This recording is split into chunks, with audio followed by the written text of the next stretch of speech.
죄송한데 뭐라고요? 다시 한 번만 말씀해 주세요. 내가 지금 영어를 못해서 그런 거죠. 왜 크리스토퍼 놀란 영화는 대사가 존나게 안 들리는 거냐? 영화 테넷엔 지리는 명대사가 있다. 그것은 다음과 같다. 어제 극장에서 봤는데 초반에 그냥 나갈까 고민했음. 너무 시끄럽더라. 이거 내 문제가 아니네. 현 시대 최고의 영화 감독 중 한 명으로 뽑히는 크리스토퍼 놀란 감독. 그조차도 단점은 있습니다. 첫 번째는 바로 액션씬. 그 시작은 바로 배트맨 비긴즈. 놀란식 빠른 장면 전환을 액션씬에도 대입해 이렇게 뚝뚝 끊기고 도대체 누가 누군지 모르겠다는 혹평을 받게 되죠. 그래서 후속작 다크나이트 라이즈에선 피드백을 받아들여 템포를 조금 죽였더니 이젠 액션씬이 밋밋하다네. 도대체 어쩌라고, 너 이제 액션 안 해. 그렇게 삐진 놀란 감독은 한동안 액션과는 담을 쌓는가 싶더니 스물스물 다시 액션이 마렵네. 그래, 다음 영화는 액션이다. 곧바로 다시 각본을 완성해서 제작팀에 공유하는데, 감독님 그 각본 읽어봤는데요. 액션팀을 모든 분야를 담당할 수 없잖아요. 다시 나네. 그렇게 탄생한 영화가 바로 2020년 개봉한 테넷. 전문 액션 스턴트 팀을 꾸려서 놀란 본인의 부족한 액션 연출을 맡겼습니다. 하지만 배트맨 트릴로지부터 최근작 오펜하이머에 이르기까지 놀란 감독의 고질병으로 지적받는 문제가 있었으니 No friends at dusk, huh? 배경 소리가 너무 커서 대사가 잘 안 들려. 사실 우리야 이렇게 자막이라도 있으니 망정이지 자막 없이 보는 영미권에선 아주 죽을 맛이래요. 방구석에서 넷플릭스 자막 켜고 보다가 막상 극장 가서 자막 없이 한국 영화 보면 대사가 잘 안 들리기도 하죠. 근데 그건 적응의 문제고 놀란 이 양반은 대사를 그냥 뭉개해 버립니다. 실제로 영미권에선 자막을 보겠다고 청각장애인용 상영관을 찾기도 할 만큼 문제가 심각하다. 그렇다면 놀란은 도대체 왜 이렇게 대사를 뭉개는지 오늘은 그 이유를 알려드리겠습니다. 과거 놀란은 우연히 시카고에 위치한 시카고 과학산업박물관을 찾습니다. 그리고 그곳에서 운명의 사랑을, 아니 운명의 카메라를 마주하죠. 그것이 바로 지금에야 너무 유명한 아이맥스 카메라. 이곳에서 처음으로 아이맥스 필름 카메라로 촬영된 초고화질 다큐멘터리를 보게 됩니다. 이 당시에는 아이맥스 카메라를 영화 촬영에 쓰진 않았어요. 더럽게 비싸고 무거웠거든요. 그래서 보통 자연을 느긋하게 담아내는 다큐멘터리 촬영에 주로 쓰였죠. 여기서 놀란은 이런 생각을 합니다. 야, 이걸로 영화 찍으면 지리겠는데? 그렇게 역사상 최초로 아이맥스로 촬영된 상업영화 Why so serious?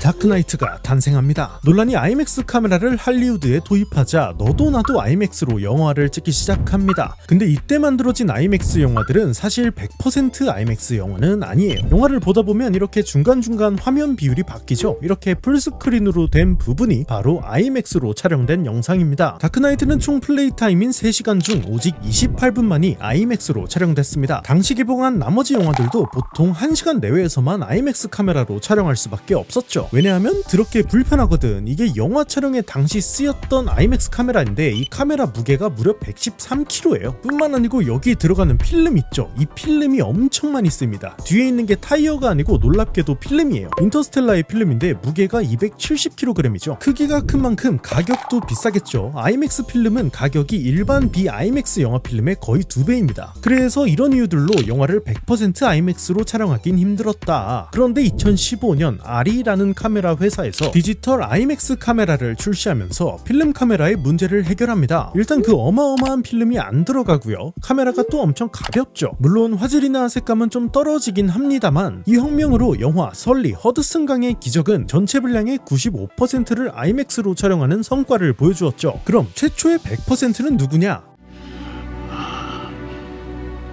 You should have gone for the head. 바로 2018년 어벤져스 인피니티 워였죠. 카메라랑 대사 안 들리는 거랑 무슨 상관이냐? 상관이 있습니다. 왜냐면 놀란은 디지털 카메라가 나왔음에도 여전히 필름을 사용하고 있거든요. 아무래도 성능 차이가 있으니까요. 근데 치명적인 단점이 있습니다.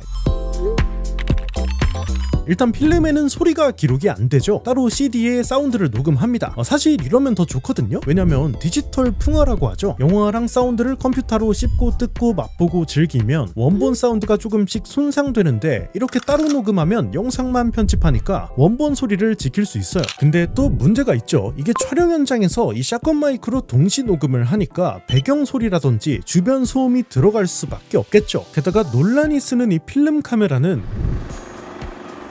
카메라의 모터 소리와 필름이 감기는 소리 때문에 다른 카메라에 비해 소음이 훨씬 심합니다. 그래서 보통 그런 부분은 ADR이라고 후시 녹음을 따로 해주거든요. 배우가 영화를 보고 다시 대사를 녹음하는 거예요. 쉽게 말해 더빙이죠. 근데 논란이 어떤 사람입니까? 공항 만들어서 부시고 옥수수밥 만들어서 불태우고 실제 폭탄을 터뜨릴 만큼 리얼리티를 중시하는 사람이 후시 녹음을 하겠어요? 현장감을 해친다고 절대 하지 않습니다. 네, 뭐 그럴 수 있어요. 요즘은 동시 녹음 기술이 많이 발달해서 동시 녹음한 다음 뭐 배경 소리 좀 깎고 목소리는 키우는 소위 믹싱 처리를 하면 되니까요. 물론 논란도 믹싱을 하긴 합니다. 근데 반대로 해요. 인터스텔라 인터뷰에서 밝히길 대화를 효과음으로 사용하는 시도를 했다라고 말합니다. 즉 의도적으로 대사를 안 들리게 믹싱했다는 말이죠. 왜 이런 짓을 하냐? 관객들이 캐릭터의 여정을 직접 경험케 하기 위함이에요. 예를 들어 이런 우주선에서는 서로 간의 대화가 실제로는 잘 안 들릴 테니 관객들도 이런 상황을 간접적으로 느끼도록 대사를 안 들리게 처리한 거죠.